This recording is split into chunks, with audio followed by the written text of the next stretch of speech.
ఆంధ్రప్రదేశ్ సామాజిక రాజకీయ చరిత్రలో ముద్రగడ పద్మనాభం పేరు వినపడగానే అందరికీ గుర్తుకొచ్చేది కాపు రిజర్వేషన్ ఉద్యమం. తన సామాజిక వర్గ ఆత్మగౌరవం కోసం వెనుకబడిన తరగతుల జాబితాలో చేర్చాలన్న డిమాండ్తో ఆయన దశాబ్దాల పాటు సాగించిన పోరాటం ఒక చరిత్ర. అయితే ఈ సుదీర్ఘ ఉద్యమ ప్రస్థానంలో ఆయన సాధించిన విజయాల కంటే ఎదుర్కొన్న అవమానాలు, పడిన మానసిక వేదనలు తక్కువేమీ కావు.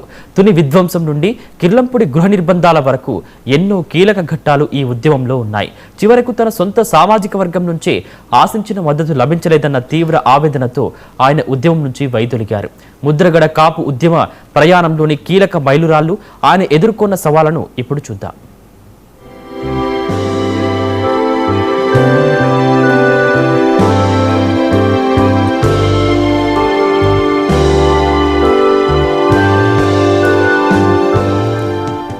ముద్రగడ పద్మనాభం కాపు ఉద్యమానికి సారథ్యం వహించడం వెనక ఒక సుదీర్ఘ చరిత్ర ఉంది. 1988లో ఉత్తరకంచి పోలీస్ స్టేషన్ ముందు తన అనుచరులైన దళిత, బీసీ యువకుల అరెస్టుకు నిరసనగా ఆయన చేసిన ఆమరణ దీక్ష విజయవంతం కావడంతో ఆయనకు తొలిసారిగా కాపు ఉద్యమ నేతగా గుర్తింపు లభించింది. ఆ తర్వాత కాపు సామాజిక వర్గాన్ని బీసీ జాబితాలో చేర్చాలనే ప్రధాన డిమాండ్తో ఆయన ప్రత్యక్ష పోరాటంలోకి దిగారు. 1994లో అప్పటి ముఖ్యమంత్రి కోట్ల విజయభాస్కర్ రెడ్డి హయాంలో ముద్రగడ చేసిన నిరాహార దీక్ష ఉద్యమాన్ని తీవ్రతరం చేసింది. దీని ఫలితంగా కాపు విద్యార్థులకు ఆర్థిక ప్రయోజనాలు కల్పించే జీవో నెంబర్ 30 జారీ అయ్యింది. కానీ ఆ జీవో న్యాయపరమైన చిక్కుల్లో పడటంతో పోరాటాన్ని మరింత ముందుకు తీసుకెళ్లాలని ఆయన నిశ్చయించుకున్నారు.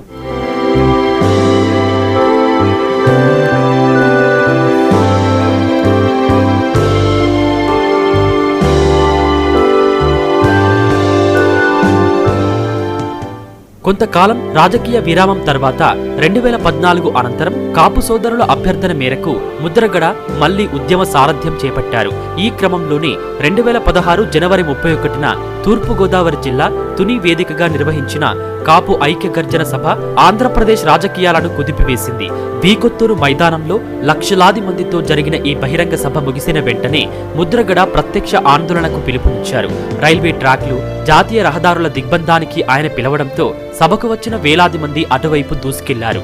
ఈ క్రమంలో రత్నాచల్ ఎక్స్ప్రెస్ రైలుకు నిప్పు పెట్టడం, పోలీస్ స్టేషన్లపై దాడులు వంటి తీవ్ర విధ్వంసకర ఘటనలు చోటు చేసుకున్నాయి. ఈ ఘటన ఉద్యమ పంథాను పూర్తిగా మార్చేయడమే కాకుండా ముద్రగడపై తీవ్ర విమర్శలకు దారితీసింది.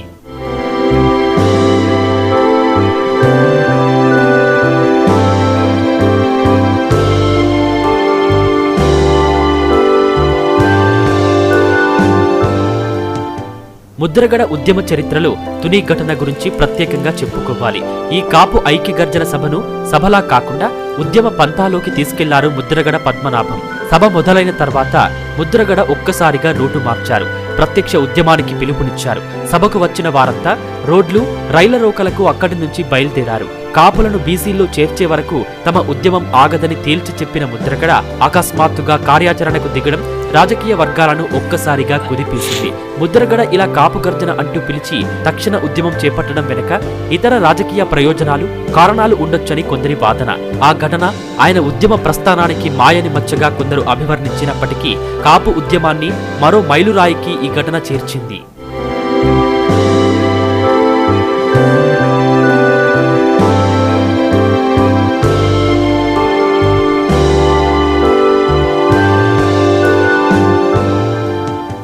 తుని ఘటన తర్వాత ముద్రగడ పద్మనాభం తీవ్రమైన ప్రభుత్వ ఒత్తిళ్లను, అవమానాలను ఎదుర్కొన్నారు. తుని విధ్వంసం కేసులో అరెస్టులను నిరసిస్తూ ఆయన కిర్లంపూడిలోని తన నివాసంలో భార్య పద్మావతితో కలిసి ఆమరణ నిరాహార దీక్షకు దిగారు.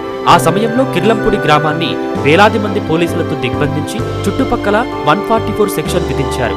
ఆయనను బలవంతంగా ఆసుపత్రికి తరలించే క్రమంలో పోలీసులు వ్యవహరించిన తీరు, తన కుటుంబ సభ్యుల పట్ల జరిగిన అవమానాలు ముద్రగడను తీవ్ర మానసిక క్షోభకు గురిచేశాయి. తన సొంత ఇంట్లోనే ఖైదీలా బందీ అయినప్పటికీ తన డిమాండ్లపై రాజీ పడకుండా మొండి పట్టుదలతో దీక్షను కొనసాగించి ప్రభుత్వాల అణచివేత వైఖరిని ఎండగట్టారు.